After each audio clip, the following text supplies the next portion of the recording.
It was 1998. I was 13 years old, technically 12 going on 13. And on this particular day, I was wearing some Levi's hard denim jeans. And they were very uncomfortable because the denim was very hard. And I was wearing an aggressively 90s windbreaker that was a little out of style for 98, it was more of like 94. But fashion is neither here or there. This is going to be a ghost story. My name is Teresa, and this is all the spooky things. My family and I, we were going to go shopping at H Mart. H Mart is a Korean supermarket. In that 90s H Mart, in my little corner of suburbia, in my wide leg, hard denim Levi's jeans and aggressively 90s windbreaker, I experienced my first brush with the supernatural. It was a sunny California Saturday afternoon. I was feeling completely healthy, and then the moment we stepped into H Mart, specifically the produce section, I began to feel incredibly cold. I mean, it was cold in the supermarket, but incredibly cold. Right where that bok choy and that broccoli was, I was freezing. I began to feel faint, ill, like all the blood was drained from my head down to my toes or something. Like somebody had sucked the life force right out of me. Natural trooper that I am, I tried to go on. I tried to take a few more steps and brushed it off as like maybe I didn't eat that much that day, but I did eat a lot that day. Maybe I'm coming down with something. It felt strange. I don't know if it was the sprinklers in the produce section, the fine mist or whatnot, but I felt like somebody was whispering in my ear, whispering sweet nothings. I do not exaggerate here. I don't believe in ghosts, so I'm not going to say somebody was whispering, "You're gonna die." No, a subtle hiss in my ear. It could just be the sprinklers, but suddenly my body had it. I was going down, guys. My legs were buckling. All the blood was rushing to my head. I was going to full on faint in the produce section of this 90s H Mart. But I had enough energy to be kind of supported, hoisted out by my dad, where he laid me in the back seat. There I laid in the back seat trying to regain my strength, trying to get some sun on me because it was super cold. And then my parents continued to go shopping. Hopefully they got me some Pocky or something to alleviate whatever I went through. As we drove home, like midway home, the more distance we put between myself and that particular area, I sat up and I started feeling like 100%, like whatever happened, whatever fainting spell happened to me was a fever dream, like I made it up. Several years later, that particular area was a popular drop-off for the Asian bus tour, which in high school, we took a lot of Asian bus tour vacations around California and Vegas. You know, you gotta hit those casinos. Every time I go to that area, I start to feel sick. I felt the sickest, specifically in the produce section of H Mart, but around it, I just feel unwell, nauseous, just for no reason. Waiting for this Asian bus tour to pick us up, just felt unwell. But the moment we drive away from that area, I started to feel better. What do you think is happening in that area in suburbia? So years later, I'm in my mid-20s, I'm browsing online. I come upon this article from the local newspaper, and it basically rewrites an older article from the 80s. In 1986, Aeromexico Flight 498 crashed exactly in that area. All 64 passengers and crew died, plus the airplane collided into several houses in the neighborhood and also took out people who happened to be at home at the time, 15 people on the ground. I'm a skeptic. I'm not going to say I fell ill because I walked into the site of a plane crash. There could be a variety of explanations for why I almost fainted. Number one, my Levi's hard denim jeans were super tight. You know, like sometimes tight pants could really do you in. But the thing is, they weren't skinny jeans, okay? It was 1998, so they were wide leg jeans. Let me know if you think this is actually a ghostly encounter or if it is just a coincidence. Let me know in the comments below. Are you a believer of ghosts and superstitions, or are you a skeptic like me? Because let me tell you about the second time I had a ghostly encounter. It tends to happen to me a lot. So before I get into the next ghost story, this is kind of an unnerving incident. It's like a creepy prologue to another creepy ghost story. Fast forward to senior year of high school. So at the funeral, there was a Buddhist monk called in to deliver the funerary rites. I don't know what went on at the funeral behind the scenes, but when we made our way to the cemetery and it was time to lower the casket, the Buddhist monk declared that everyone in attendance, they can watch the casket get lowered into the grave. But you, Teresa, I had to turn my back. So everyone was watching it happen, but I had to look away. I was facing the opposite direction. Apparently the Buddhist monk vetted out everyone in attendance and deemed them as normal. And then his eyes landed on me. Maybe he saw something he didn't like, but he declared I had to face away, specifically at that moment. What do you make of this, guys? And now we move on to supernatural incident number 2, regarding my barren womb. Fast forward many, many years later, my husband and I are trying for a baby. I know you're thinking I don't like where this story is going. Whenever I'm telling a ghost story and there's like a baby involved, this is not good. We go to the famous Bonaventure Cemetery in Savannah. The Bonaventure Cemetery is an old South, old world cemetery with all these creepy Victorian statues, raised tombs, because it's kind of a swampy area in Savannah. It's not as swampy as New Orleans, but it's humid and it's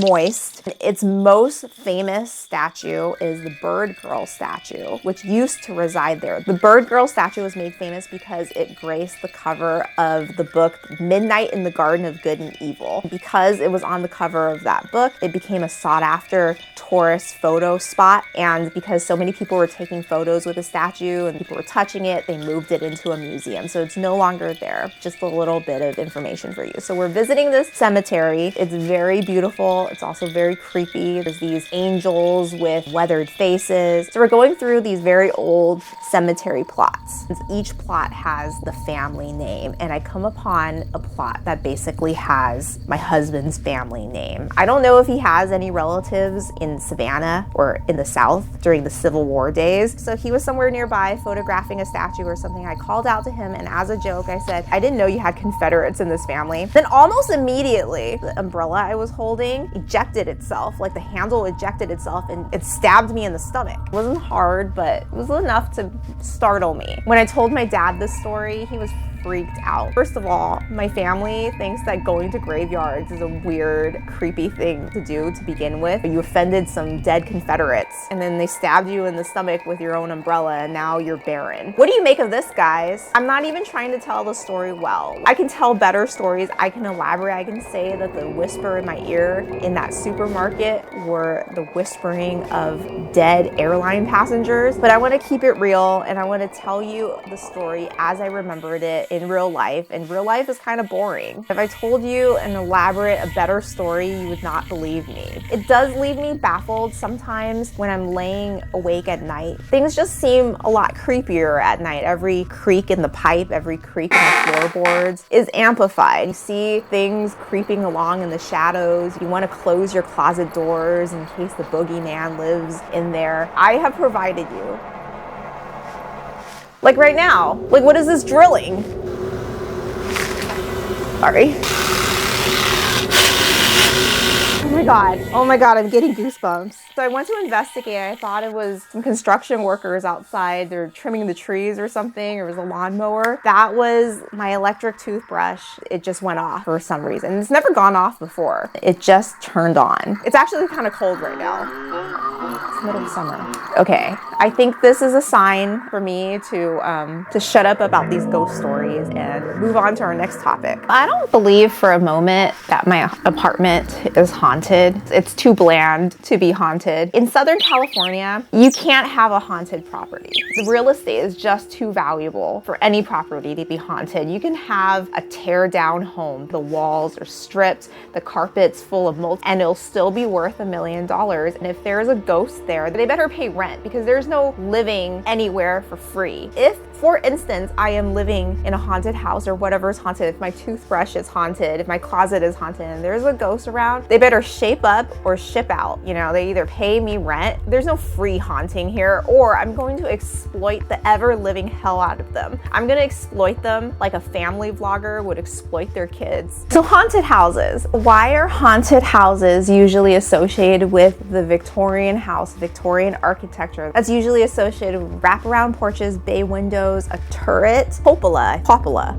cupola and a widow's walk. It's a haunted house in the middle of town, the house that all school children scurry past, maybe dare each other to set foot in the front lawn. Usually the house is walled off on all perimeters. It's abandoned, nobody lives in it, or if they do live in it, it's usually some elderly person who is embittered by the world, get off my lawn type, or it's the cat lady. Perhaps the image of the quintessential haunted house has been ingrained by movies and TV shows and books. Addams Family House, it's Norman Bates' house in the movie Psycho. That house, by the way, was inspired by a Edward Hopper painting, and it's called House by the Railroad. This painting that inspired Alfred Hitchcock to model his house after this house. I've said house many times. During the Victorian age, one of my favorite time periods, there was a booming of the middle class, of the bourgeoisie. There was a lot of upward mobility. A lot of people who were renting wanted their own homes. Because of the Industrial Revolution and the advances of manufacturing, they were able to get fancy items. Ornate looking woodwork banisters, fireplaces, all with very intricate carvings and the pocket doors. And some of these Victorian homes have stained glass, like everything just looked really fancy. But as a consequence of this, there needs to be a lot of upkeep. They were built with the expectation that the family living in them will maintain a certain level of income and be able to afford maids or butlers to upkeep their house. You would be able to afford 1 or 2 servants, maids, and they would live on the 3rd floor of the house. It's not the same kind of upkeep like an Earl's country home like in Downton Abbey, but you know, the middle class, they want to feel like the Earl. They want 1 or 2 servants. They want to be the master of the house. But as the economy tanks, they're not able to maintain these homes. They're not able to keep 1 or 2 servants to help them maintain these homes. They leave for greener pastures. Maybe they're not able to sell these homes. By this time, we're going into the early 20th century. We're going into the 20s. We're going into the 30s. Like grandma's got this Victorian home, which was once grand and shining, a grand symbol of her success, of her family's success. Grandma's living there alone. She wants to pass it down to her kids or her grandkids. The Victorian architecture has gone out of favor. In the 1920s, it was all about Art Deco, geometric lines, modernity, the ornate touches, the ornate woodwork, all those closed off little rooms in the Victorian house architecture is very outdated at this point. So a lot of these homes go into disrepair. And then when we see a once grand home or a once grand space gone into disrepair, it's very depressing, it's very sad. I spent a lot of time watching people just drive through middle America, like Indiana, Detroit, once thriving cities that are now kind of dying or already dead. And they go through old Victorian schools and they go through neighborhoods with all these once illustrious Victorian homes, and they're all abandoned, boarded up.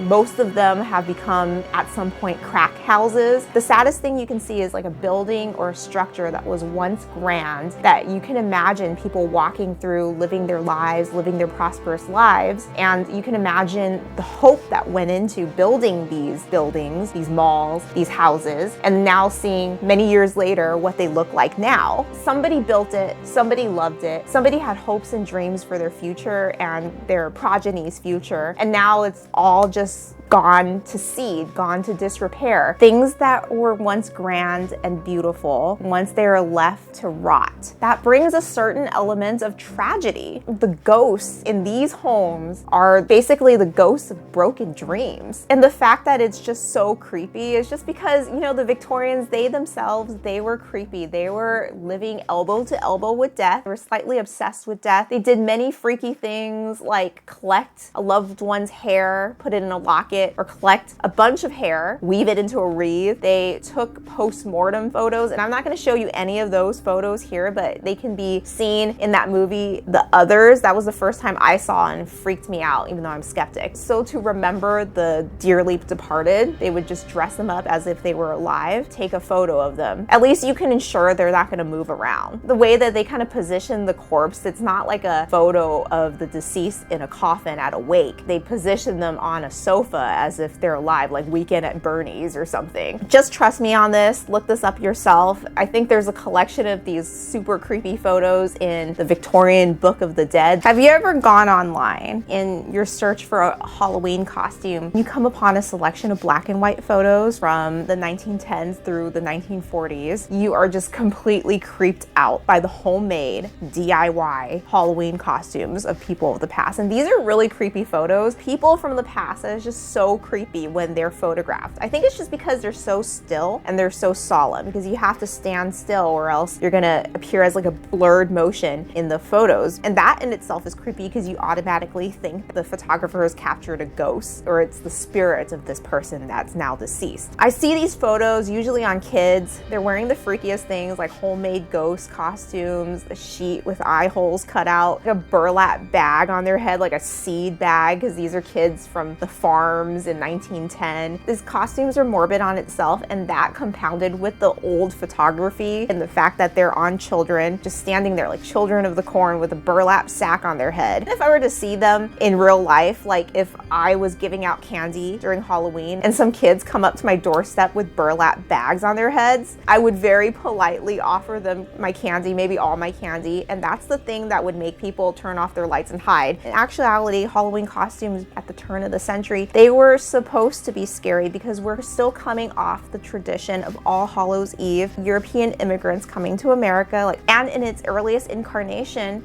Halloween was derived from All Hallows Eve, where the spirits of the dead come to the earth. In medieval England and Ireland, people would dress up in outfits symbolizing the souls of the dead going from house to house to gather treats or spice-filled soul cakes on their behalf, a Christian custom called souling. The genesis of Halloween costumes dated back 2,000 years. They considered the Celtic pagan festival of Samhain, which marked summer's end and the beginning of the year's darker half in the British Isles. It's believed that during the festival, the world of the gods became visible to humans, resulting in supernatural mischief. Some people offered treats and food to the gods, while others wore disguises such as animal skins and heads. What kind of heads? This is disturbing. I don't know what kind of heads they're wearing, so that wandering spirits might mistake them for one of their own. In the early 2000s, I think that was when Halloween costumes became sexy. Every single Halloween costume for women, there's always a make it sexy version. There's sexy pirate wench, sexy vampire, there's